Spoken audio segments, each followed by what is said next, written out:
Yan, hello guys, nandito na naman po tayo sa Metro Manila Subway Project para update lang po natin kung ano yung development and progress dito sa area. Dito po sa area po ito na East Avenue Station. Bali, nandito po tayo sa Biluna Road. Dito po muna tayo una mag-update guys. So samahan nyo po ako, silipin natin ulit itong project dito sa area po ng Biluna para sa station po ng East Avenue Station ng Metro Manila Subway Project. So sabahan niyo po ulit CJ Ardoria TV. Tara guys, simulan na natin.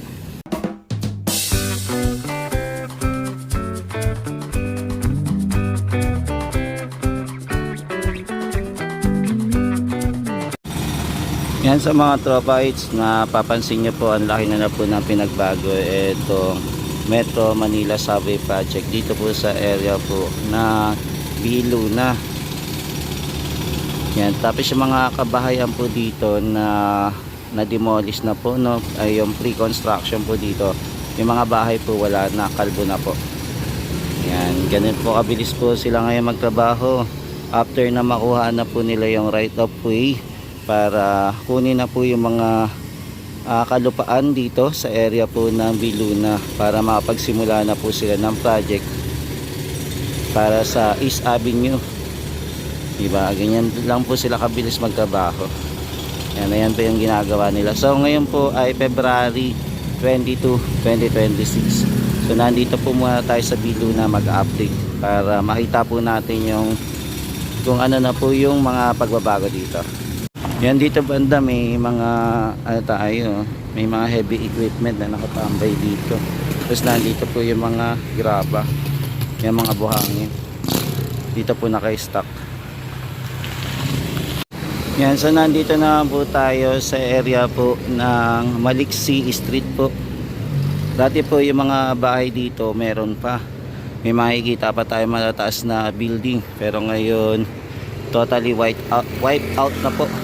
Wala na po tayo makikita excess na mga building dito o yung mga bahay po, mga residential, kumbaga giniba na po. May mga dati po yung pumunta tayo dito, may makikita pa tayo mga bahay na nasa third floor, pero ngayon as in zero na lang. Ang natitira na lang po ito, natiyuti na din pong ginigiba itong building na to na mataas. Kinuha na din po ng gobyerno para sa ating Metro Manila Subway Project. Yan, tapos dito may kinuha din po sila sa area na to para sa project pa rin ng Metro Manila Subway. Yan, kumuha sila ng konting space.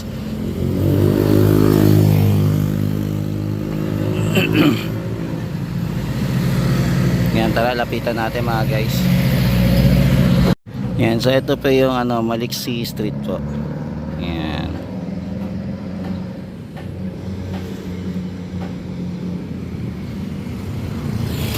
Kasi ito naman po yung Biluna. Kasi ito po meron din pong area dito na nawasak po. Mukhang kasama din po ito sa project, pero abangan natin kung kasama o hindi.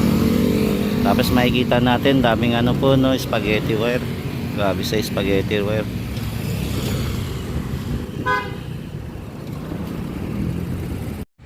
Yan, so ito na po yung area na na-demolish na po. Naubos na po yung mga bahay dito. Tapos yung mga bahal-bahal din po nakuha na, pero may mga natitira pa po dito. Yan, meron pa po. Kailangan pong tanggalin yung mga excess na mga semento para maging pantay na din po yung kalupaan dito. Yan, kalbong-kalbo na po yung area dito, no, totally wipe out na. Ayan, parang dinaanan po ng bagyo o kaya na gera po. Yan, so ito po yung mga bahay na. Tapos may mga natirang bahay po doon naman sa kabila. Ayan. So ito na po yung itsura ng ating pre-construction. Yan, nakalbo na.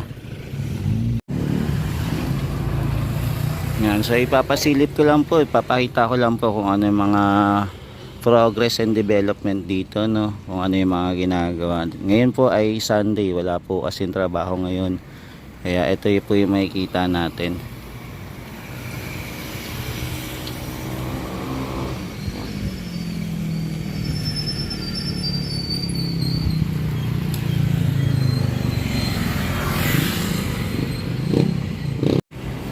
Yan, puro nakabakod na rin po yung area dito. Tapos abangan na lang natin yung mga heavy equipment kung kailan naman po dadalhin dito. Once na matapos na po yung mga demolition ng mga bahay dito.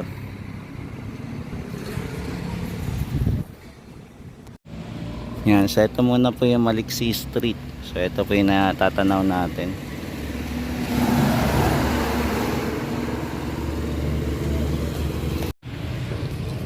Yan, nandito naman po tayo sa Mabilis Street naman. Dito naman po tayo mag-update at sisilipin yung mga nagibang mga bahay residential dito sa area.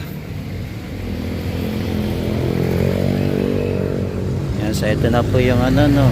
Ito na po naman yung area na demolish na. Ayan, nakikita na rin po yung mga lupa dito. Tapos may mga tira pa rin po mga debris na kailangan pa pong hukayin. Saan kaya nila ito dadalhin, no? Yung mga nasira po, mga naging abunan ng mga bato. Kasi ito ongoing pa rin. Ayan, ongoing pa rin yung pag-demolish dito sa mataas na building. Grabe, sayang, no? Ilang milyon kaya ginastos nito, tapos gigibain lang din, no? Ayan, so ito po yung building na napakataas dito na masisira din to, para gamitin po sa Metro Manila Subway para sa East Avenue. Yan. So ongoing pa rin ang pre-construction natin dito. Wala pa po na dadala po ng mga equipment para magsimula na po hukay-hukay dito. Yan. O magkaroon po ng ng malalim na hukay dito sa area.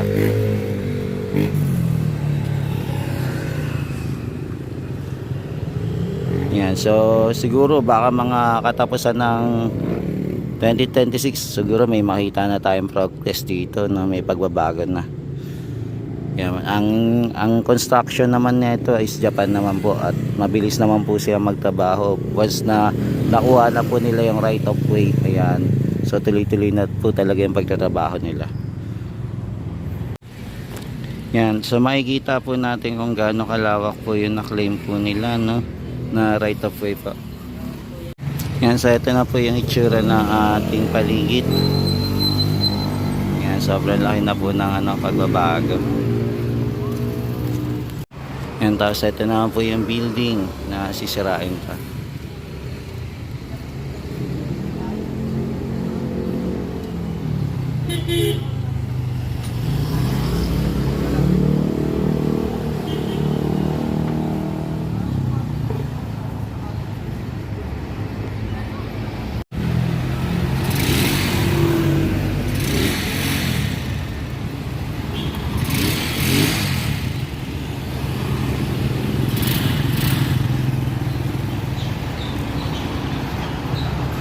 Yan, punta naman po tayo sa kabila.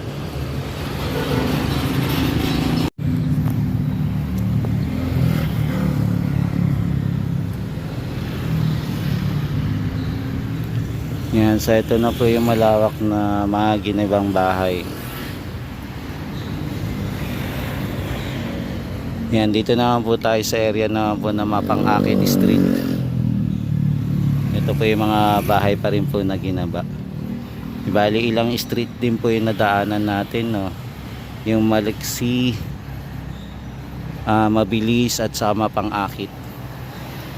Ito po yung mga bahay na nadaanan po ng Metro Manila Subway.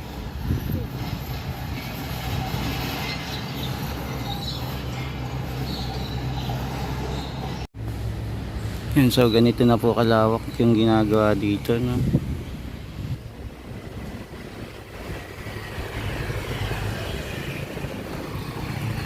Yan, plain na din po yung area.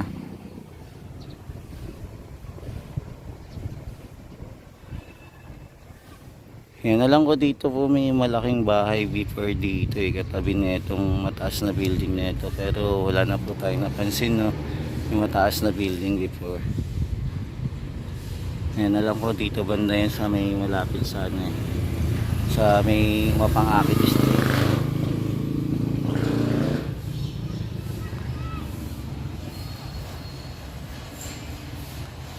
Yan, dito po wipe out na rin.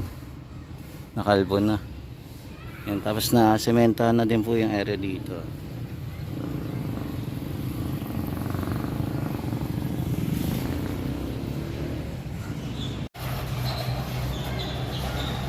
Yan, malinis na po. Tatanggalin na lang po yung mga debris, mga bakal na pangkalakal po din. Okay na rin po. Tapos pwede na sila magsimula para sa pre-construction po dito sa ating Metro Manila Subway Project dito sa East Avenue Station sa Biluna po, Biluna Road.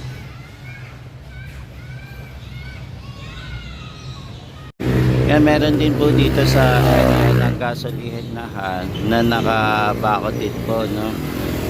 Yan, baka ito kasama din po sa Metro Manila Subway Project na gagawin. Kaya abangan na lang natin kung anong gagawin dito. Yan, tapos ito.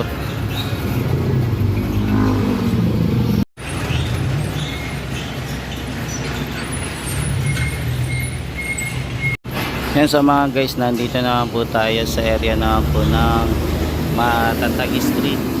Yan, medyo mababa po yung Metro Manila Subway Project para po sa East Avenue.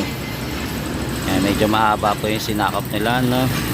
Kaya nakakatuwa kung matatapos po agad to at magkakaroon po ang Pilipinas ng kauna-unahang underground, diba, na subway dito sa Metro Manila.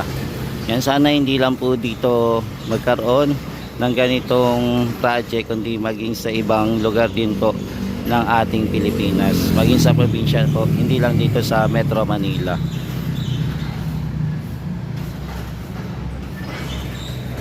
Yan, so maging dito din po. Ayan, mahaba-haba na din po kasi yung ano nila, no, nakuhang right of way.